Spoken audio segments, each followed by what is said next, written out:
Hello guys, അപ്പം നമ്മൾ പുതിയൊരു വീഡിയോ ആയിട്ട് വന്നിരിക്കുകയാണ്. അപ്പം നമ്മൾ നച്ചാച്ചനെ കൊണ്ട് ഒരു അടയ്ക്കാമരത്തിന് തൈ നടിപ്പിക്കാൻ പോവാണ്. അപ്പം അടയ്ക്കാമരത്തിന്റെ പ്രത്യേകത എന്ന് പറഞ്ഞു കഴിഞ്ഞാൽ 3 കൊല്ലം കൊണ്ട് കായ്ക്കുന്ന ഒരു അടയ്ക്കാമരത്തിന് തൈയാണ് നമ്മളിന്ന് നടാൻ പോകുന്നത്. അപ്പം അതിന്റെ പേരാണ് മംഗള കിൻഡൽ എന്ന് പറഞ്ഞ പേരിട്ടുള്ള ഒരു അടയ്ക്കാമരത്തിന്റെ തൈയാണ് നമ്മളിന്ന് നടാൻ പോകുന്നത്. അപ്പം അതിന് വേണ്ടിയിട്ട് ഇപ്പൊ ആ അടയ്ക്കാമരത്തിന്റെ തൈയിലുള്ള പ്ലാസ്റ്റിക്കിന്റെ കവർ ഗോപാലിന് ഇപ്പോൾ ഒരു കത്തി കൊണ്ട് മുറിച്ച് കളയാണ്. ഇത് മുറിച്ച് കളഞ്ഞിട്ട് വേണം നമുക്ക് മണ്ണിലേക്ക് നടാനായിട്ട്.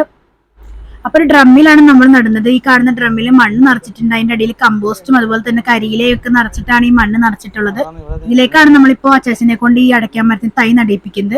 അച്ചാച്ചന് ഇപ്പൊ അടയ്ക്കാൻ മരത്തിന് തൈ നട്ടിട്ടുണ്ടെങ്കിൽ നമ്മൾ അതിന്റെ മേളിലേക്ക് കുറച്ച് മണ്ണ് ഇട്ട് കൊടുക്കുന്നുണ്ട്. അച്ചാച്ചന് ഇപ്പൊ ചെറിയ രീതിയിൽ ലെവൽ ചെയ്തിട്ടുള്ളൂ. ബാക്കി മണ്ണ് നമ്മൾ വീഡിയോ എടുത്തതിന് ശേഷം ഇട്ട് കൊടുത്തിട്ടുണ്ട്. അപ്പൊ ഇതിന്റെ ബാക്കി അപ്ഡേറ്റ്സ് ഒക്കെ നമ്മൾ വീഡിയോകളിൽ ചെയ്യുന്നതായിരിക്കും. അപ്പോൾ ഇന്നത്തെ വീഡിയോ ഇത്രയേ ഉള്ളൂ. എല്ലാവർക്കും ഇഷ്ടപ്പെട്ടെന്ന് കരുതുന്നു. ഇതുപോലെ പുതിയ പുതിയ വീഡിയോസ് ആയിട്ട് ഞങ്ങൾ വരുന്നതായിരിക്കും. അതുവരേക്കും ബൈ. എല്ലാവരും ലൈക്ക് ചെയ്യാനും ഷെയർ ചെയ്യാനും സബ്സ്ക്രൈബ് ചെയ്യാനും മറക്കരുത്. നിങ്ങൾ വിലപ്പെട്ട കമന്റുകൾ നിങ്ങൾ രേഖപ്പെടുത്തുക കേട്ടോ. ബൈ.